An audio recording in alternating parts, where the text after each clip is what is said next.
these platforms have struggled with all of these things for years and years and years and years. Are we just stuck with them this way? Or can they actually be cleaned up?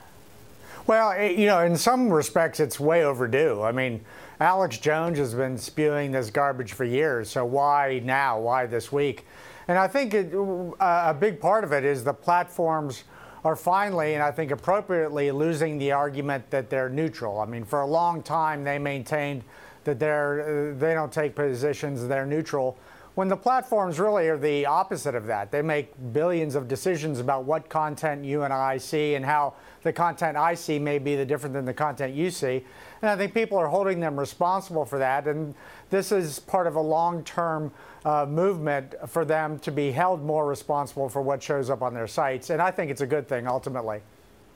That said, we do have to confront the idea that, it is a big deal when a technology platform can decide who stays and who goes. Are there better solutions than just banning Alex Jones? Sure. But again, let's start with the understanding that they're not neutral platforms. They're the opposite of that. They make lots of decisions about what we all see every day. So we have to start with that frame. Moving from there, they're wrestling with these issues about fake news and bad content.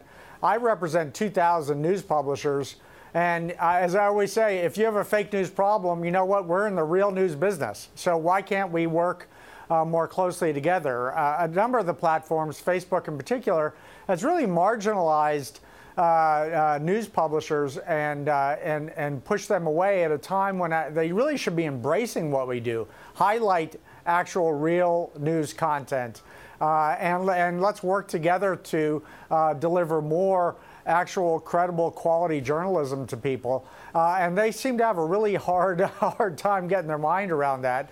And part of it is their engineering perspective.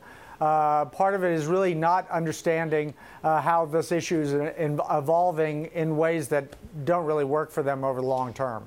Now, companies like Facebook and Twitter have refrained from hiring journalists, and at the same time, in the midst of this Alex Jones controversy, Twitter CEO Jack Dorsey suggested that it was journalists' job to clean up the platform and decide what is right and what is wrong, what is truth and what is not.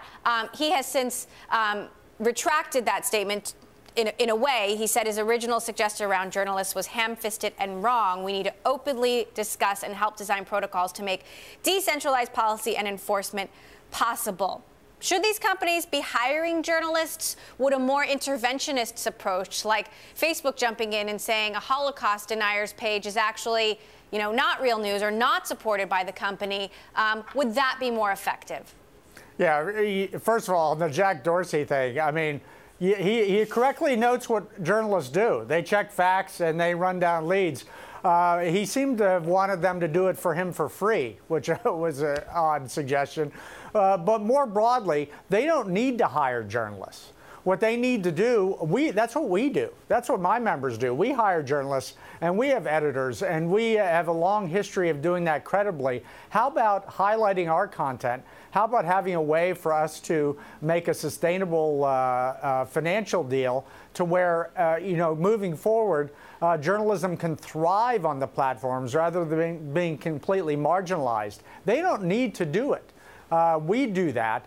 But at the same time, they love to stiff-arm the news business when we should be working together. I mean, we should be an answer for them rather than a problem for them. I spoke to Ellen Pao yesterday, the CEO of Project Include, who very much disagrees with the decision that Twitter has made here. And she talked about whether or not we're hitting a social media peak. Take a listen.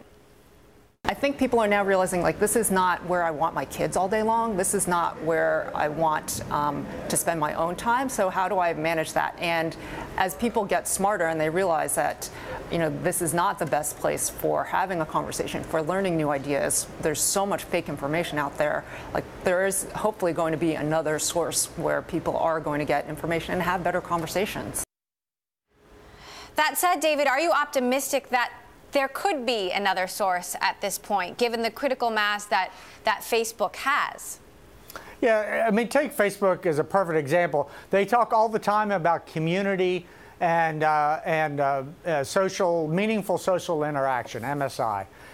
What we all know, though, is that when you have social interaction, some of it's good and some of it's not good. And they can't just take credit for the good stuff and not take blame for the bad stuff. It all comes there.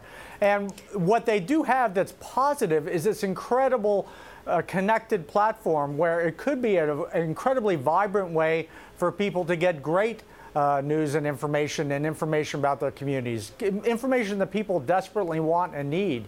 What they need is to focus on quality. Who produces good quality news content? How can we highlight them? How can we provide a financial way for them to succeed on the platform? And by the way, that helps us too, because we're delivering high quality journalism and content to people. Also, at the end of the day, you can't solve all the problems. What they need to do is have a higher percentage of good content, and that effectively suppresses the amount of bad content on the platform.